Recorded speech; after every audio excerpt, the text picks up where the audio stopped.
Estas cartas no ofrecen mayor interés, salvo una fechada en Cartagena el 13 de agosto de 1822, en que el Libertador refiere detalles de su entrevista con el general San Martín. Inútil destacar el valor de este documento en el que Bolívar ha revelado, siquiera parcialmente, lo sucedido en Guayaquil.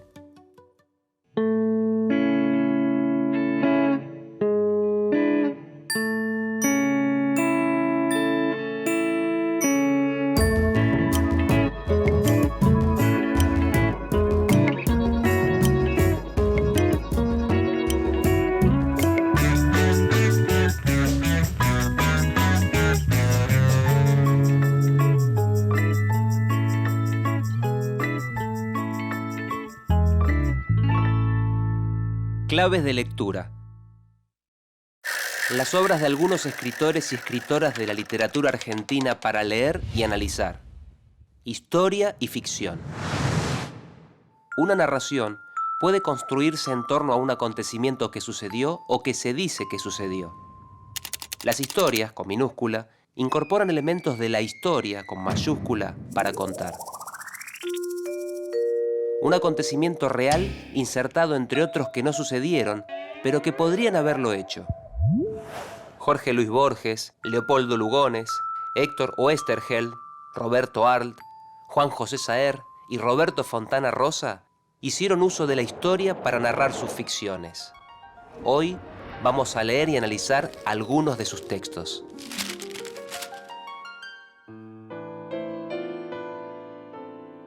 Levantaron el cadáver tan ligero que aparentaba un pollito.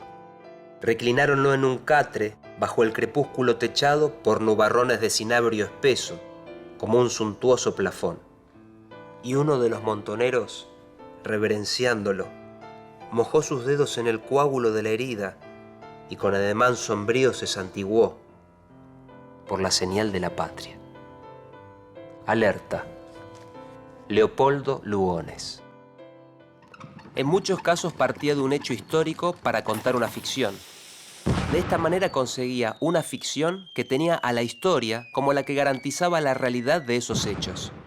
En la Guerra Gaucha, Lugones quería contar qué pasaba en las guerras de la independencia contra España, en las primeras décadas del siglo XIX, y quería detenerse en la acción de las montoneras, las cuales luchaban sin ser un ejército regular y seguían, en el caso de Salta, el liderazgo del gaucho Martín Miguel de Güemes.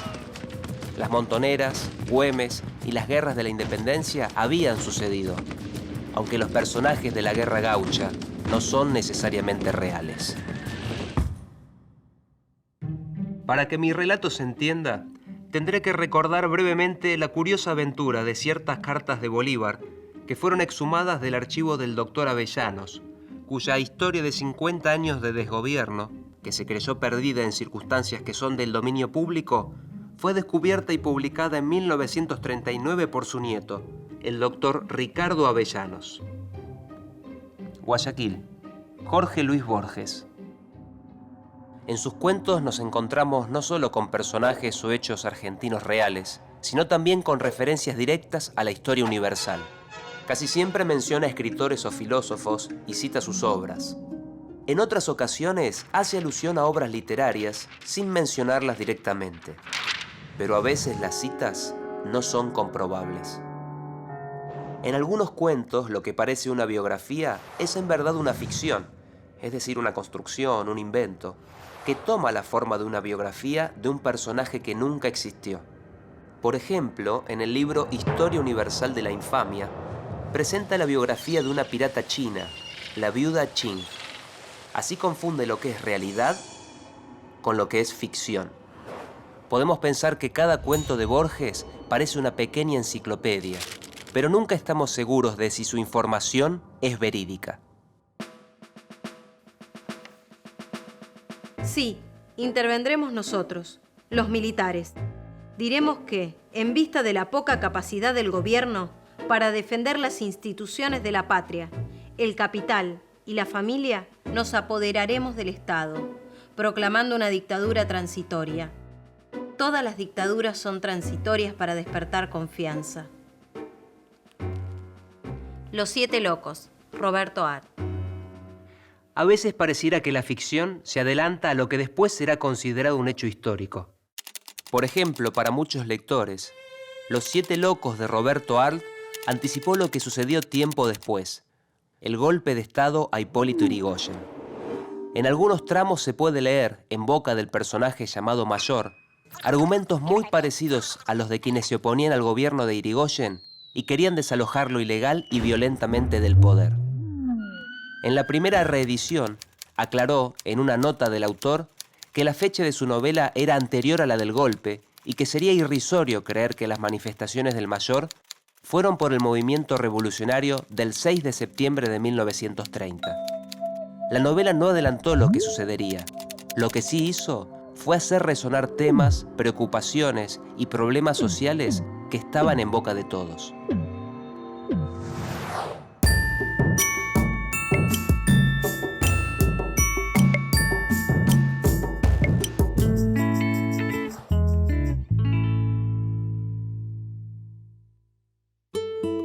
Llamamos libros al sedimento oscuro de una explosión que cegó en la mañana del mundo los ojos y la mente y encaminó la mano, rápida, pura, al almacenar recuerdos falsos para memorias verdaderas. El arte de narrar. Juan José Saer. Como dice el poema, la literatura tiene la capacidad de seleccionar y ordenar recuerdos falsos creando memorias como si fueran verdaderas. Otras veces utiliza memorias verdaderas combinándolas con recuerdos falsos. La novela histórica es un gran ejemplo de esto. Determinados sucesos considerados históricos en un lugar o para una comunidad ingresan como parte de un relato específico. En él, hombres y mujeres que realmente existieron conviven con otros que son ficcionales, pero cuyas características y comportamientos podrían haber sido tal como se los narra. En la literatura argentina hay muchos ejemplos de novela histórica. Uno de ellos es Soy Roca, de Félix Luna. Allí se cuenta la vida de quien fue presidente de la República, consolidador del Estado Nacional y líder de la masacre de indígenas independientes del sur en 1879. El héroe verdadero del Eternauta es un héroe colectivo, un grupo humano. Refleja así, aunque sin intención previa, mi sentir íntimo. El único héroe válido es el héroe en grupo, nunca el héroe individual, el héroe solo. Prólogo a la primera edición de El Eternauta. Héctor Germán Oesterhel. Las ficciones pueden hacernos pensar que los protagonistas de los hechos históricos son muchos más que uno solo. Que la construcción o destrucción de ciudades, las batallas, las revoluciones, las luchas por la independencia tienen muchos más protagonistas que algunos pocos hombres. Que hay mujeres y hombres, hoy anónimos, que estuvieron ahí presentes. Así, por ejemplo, nos lo hace pensar Héctor Germán Oesterhel. La historieta narra una invasión extraterrestre a la Tierra y la resistencia por parte de los terrícolas. Es una aventura que le sucede a hombres comunes que se enfrentan a hechos extraordinarios. Una aventura en la que el héroe es colectivo. Como es de público conocimiento, ahora aún más debido al escándalo con la General Motors, Irak carece de petróleo. En efecto, la falta de tan preciado elemento ha sido suplida a través de generaciones y generaciones de sufridos nativos por un compuesto semielaborado cuya receta tan solo pudo conocerse a mediados de 1972, cuando la franja de Gaza ardía bajo las orugas de los tanques egipcios. El espejismo de Abd al-Qadash, Roberto Fontana Rosa. En ocasiones, las referencias históricas ayudan a lograr un efecto humorístico. Por ejemplo, en el caso de Roberto Fontana Rosa, el humor en sus cuentos también está construido en función de referencias que se acumulan para dar veracidad al relato. Así sucede en la historia El espejismo de Abd al-Qadash. El título adelanta lo que pasa con el error, porque se puede pensar que un espejismo es justamente ver algo donde no hay nada. El cuento está plagado de referencias que podrían suponerse verídicas, como la crisis del petróleo en 1973, o como la existencia de petróleo en Irak.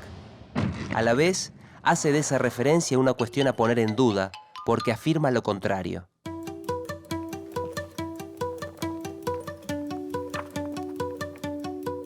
Cuando tenía 14 años, me inició en los deleites y afanes de la literatura bandoleresca. Un viejo zapatero andaluz que tenía su comercio de remendón junto a una ferretería de fachada verde y blanca, en el zaguán de una casa antigua en la calle Rivadavia, entre Sudamérica y Bolivia. El juguete rabioso, Roberto Art. Los autores hacen referencia a la historia con mayúscula para contar sus propios relatos, sus narraciones. A veces pareciera que la ficción se adelanta a los sucesos históricos, pero en realidad hace resonar temas, preocupaciones y problemas sociales que están en boca de todos. Podemos pensar en cómo se narran las ficciones y también en los acontecimientos que realmente sucedieron.